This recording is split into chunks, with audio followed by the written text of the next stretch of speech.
Amin na. Uy! Ito yung bagong Xiaomi 13T. And this is the base variant sa kanilang series dahil meron siyang dalawang nilabas, 13T and 13T Pro. And it's time of the year kung kailan lumalabas ang T-series, ang Burr months. Parang tradition na ni Xiaomi maglabas ng T-series at the end of the year bago sila mag-jump over sa 14 series sa next year. Ito phone na ito comes together with a Sony IMX na sensor both sa harap and sa likod, plus it's co-engineered with Leica. I'm really excited to show you kung ano nga bang capability ng phone na ito. Tara, pag-usapan natin right after this quick intro. So hi guys, I'm for the gadgetsidekick and welcome back to my channel, and this is the Xiaomi 13T. If tama ang balita ko, this phone has little or almost no price increase from last year. In the Philippines, itong phone na ito is being released at around mga 26,999 last year. And if I'm correct, it should be playing at around somewhere there. 28,000 pesos. Just probably a minimal inflation for this phone. Now, before tayo magkwentuhan, buksan muna natin itong phone na ito. And I like itong phone na ito for being so clean. Outright, kita mo Xiaomi 13T and it's co-engineered with Leica. And what I have here is a 8 gigs of RAM and 256 gig of storage, and my color is color black. Meron din siya ibang colors, I think white and color green. So pagbukas natin, outright there's a sleeve designed by Xiaomi. SIM ejector pin, some documents, jelly case. We have your Type-C cable, as well as a 67 watts fast charging brick. And the phone itself. Nothing more.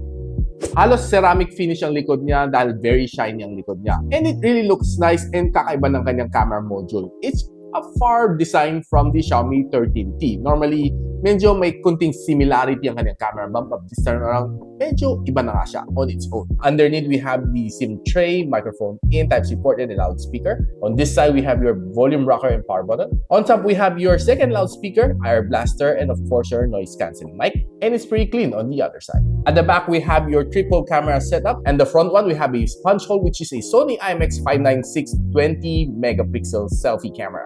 And what's impressive here is symmetrical ang kanyang mga bezels dito sa ilalim and sides, pati sa ibabaw. Napag-usapan natin ang kanyang design. What I like dito sa phone na ito is very shiny ang kanyang likod. It looks like a ceramic finish even though that it's a glass finish dito sa likod. What's really bad here is ang daming fingerprints. Once you don't put on a case, there's a lot of smudges dito sa likod ng phone. You can put on your default case or you can buy something like this, a Shandy Beetle case, which I always use for extra protection.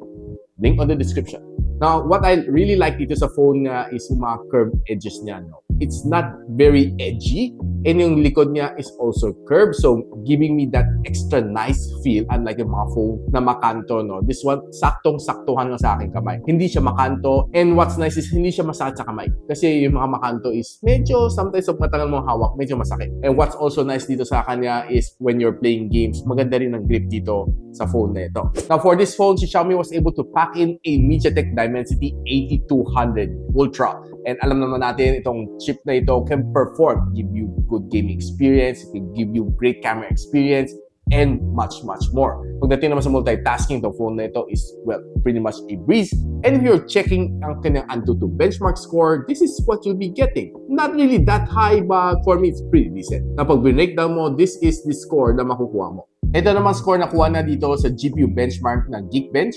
And ito naman score niya pagdating sa GPU na benchmark. And I got a pretty solid na result dito sa thermal throttling test. And makita mo all green naman siya along the way. I did it for roughly 4 times and it throttled to 90% ng kanyang performance. Which pretty much means na might be good for gaming. Now, itong phone na ito has a really nice screen. 6.67-inch na crystal rest na AMOLED display. 144Hz of screen refresh rate, and maximum brightness niya is at 1,200 nits. Which pretty much means na pag nandun ka sa labas ng araw, walang problema. And best of all, itong screen niya is scratch resistance up to Corning Gorilla Glass 5 protection. Now, one of my favorite things to do dito sa phone na ito is definitely to scroll sa aking mga social media site. And of course, watching reels, shorts dito sa TikTok, sa YouTube, and probably Facebook and other social media sites. It's really smooth thanks to its 144Hz of screen refresh rate. And what I really like din sa kanya is it's really fast when scrolling. Hindi naiiwan siya. And pretty much, that's the most ideal phone for me. Watching videos on Netflix and other online streaming apps, I would say the resolution dito sa phone nito is really nice. Colors are really punchy. And well, you can always binge watch on this phone together with the full family, whole barkada. And nung pinapanood ko yung some of the mga dark scenes dito, black is really, blacker is very rich. I love every moment that I spent together with the Xiaomi 13T. Now, since itong phone na ito has stereo speakers, isa sa taas and isa sa ilalim, pakinggan natin kung gaano kalakas pag sinagad ko to 100%.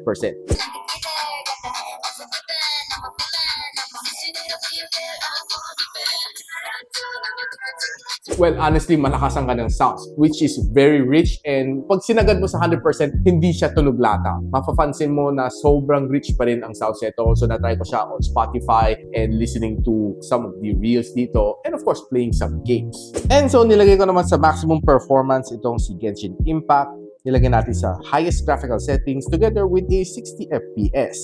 And been playing this one for the past 30 minutes and I would say na okay naman siya. Halos wala masyado napapansin na frame drops. And if meron man, very, very minimal lang siya. To my surprise, it was really able to hold up sa gaming dito sa Genshin Impact. Despite naka all high settings na siya and having a game boost mode probably might have helped dito sa phone niya when you're gaming together with the Genshin Impact. Normally, pag hindi ganun ka-optimize ang iyong phone pagdating sa Genshin Impact, mafe-feel mo talaga medyo maglalag siya. What's really nice is kanya, kahit mga 30 minutes ako naglalaro Genshin Impact, hindi ko masyado na-feel yung frame drops niya, which to my surprise is really nice. And nung tinest ko tong phone nito, after playing for 30 minutes, ang kanyang init dito sa likod, it's roughly mga 41 degrees Celsius. Which medyo mas mainit dito sa camera side. Na kung medyo gusto mo mas mabilis lumamig ng yung phone, you can always opt for a cooler. And I would recommend yung mga coolers ni Black Shark for faster cooling ng iyong phone. So next, tinry naman natin si Call of Duty Mobile. It was really nice. Ang kanyang graphics is okay. I set it to all high settings. Playing rank matches, VR matches, okay na okay siya. The touch response is really fast. And one thing na gusto ko sa Call of Duty Mobile sa phone na ito is yung sound niya is malakas. And especially when you're listening to yung mga footstep ng kalaban, it's very critical. Dito sa phone na ito, halos wala napansin na lag sa kanyang audio. And the last game na nilaro natin is Farlight 84. Itong game na ito is really fun. Sinagad ko niya kanyang graphics. Probably the best thing dito sa kanya is hindi siya nalalag, no? Even though na all high settings na siya, kayang-kaya ng perform. And yung kanyang maximum heat din is umabot din roughly mga 41 degrees Celsius, 40 to 41 at the most. Now, itong phone na ito is packed together with a 5,000 mAh na battery, supporting up to 67 watts na fast charging. Charging tong phone na ito is less than 1 hour from 10 to 100. And what's nice dito sa kanya is yung kanyang battery is okay, makulat naman siya. Kaya na magtagal maybe a day and a half on normal usage. Right now, we're going a deep dive dito sa kanyang camera, which is a Leica lens. And of course, it starts with a 50MP na Sony IMX707 na sensor, which has a 7P lens and a aperture of 1.9. Ang kanyang telephoto lens is a 50MP na OmniVision OV50D, which has a 2 times na optical zoom. It also has a 5P lens. Ang kanyang ultra-wide angle lens is a 13MP na OmniVision OV13B, which also has a aperture of 2.2. And of course, one of my favorite dito is ang kanyang front-facing camera, which is a 20MP na Sony IMX596 with a aperture of 2.2. Grabe guys, so sobrang dami kong kinuha mga photos dito for the past 2 weeks and sobrang punong-puno na tong phone ko, no? And 256 right now is medyo bitin na personally for me, especially when you're taking a lot of photos and videos on your smartphone. So I did take a lot of photos on different lighting scenarios para makita nyo ang ganda nitong camera niya, no? So let's just quickly start off with outdoor. Ang outdoor naman dito sa kanya is a no-brainer as long as okay ang yung lighting. It's really nice,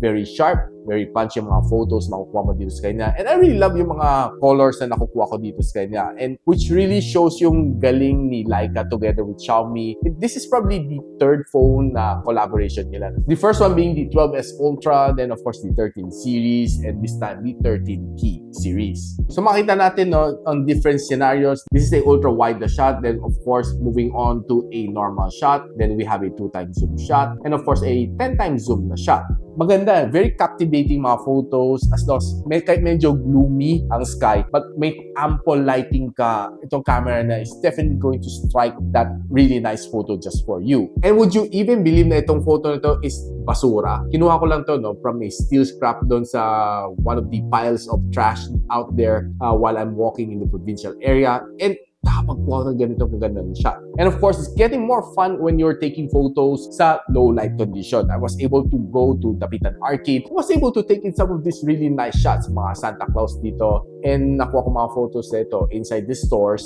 And I'll be posting a full video ng tour ko doon sa Dapitan Arcade para makita nyo yung ganda ng camera nito for video recording. And of course, night photography tayo sa Manila City Hall using this camera. And thanks to my friend Brian for helping me with the shots. These are really nice shots na taken almost mga 8 na ng gabi, and it's really dark out there, and itong mga shots na ito are really nice and captivating. It's really nice na naka-turn on ang kanyang night mode. And of course, just a piece of advice, if you're taking night photography, do remember to turn on ang yung night mode dito sa Xiaomi 13T. Now, using the front-facing camera nito with a Sony IMX596 sensor, I was able to take in some nice shots being outdoor, indoor, and what's nice din dito sa kanya is that na-preserve yung mukha mo, yung kahit mga kunting blemishes, nakikita dito sa phone na ito.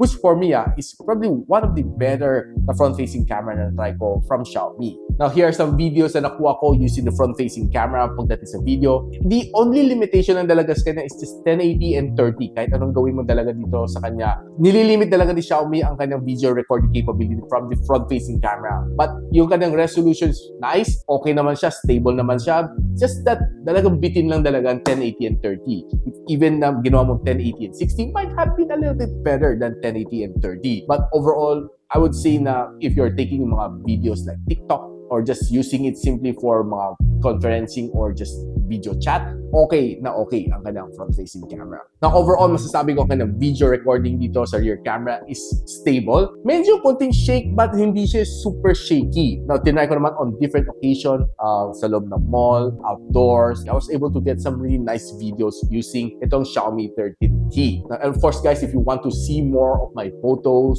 and videos from the Xiaomi 13T, follow me sa aking Facebook page at gadgetsidekick for more of the photos that I've taken using itong phone na ito. Now guys, what do I say about the Xiaomi 13T? Definitely, the processor is powerful, the camera is good. Only thing that's going to hold you back is the 1080 and 30p recording capability up front. But of course, if you're not too much of a selfie first person, if you use less front-facing camera for video, this camera is definitely nice. The rear one is, of course, one of the better ones that I've tried from Xiaomi. And this phone can definitely give you some nice gaming experience, even its Gadget impact. Now, kung tama namang aking rumors na itong phone na ito would have a very minimal price increase, it is definitely a good buy over the Xiaomi 12T base variant. So guys, I'll be updating you once it starts selling to Xiaomi 12T here in the Philippines. And of course, price from different countries might vary. Now, if you want to know anything about this phone, hit me on the comment section below. And if you like this video, don't forget to like, subscribe, and of course, hit the bell icon so you don't miss any future uploads here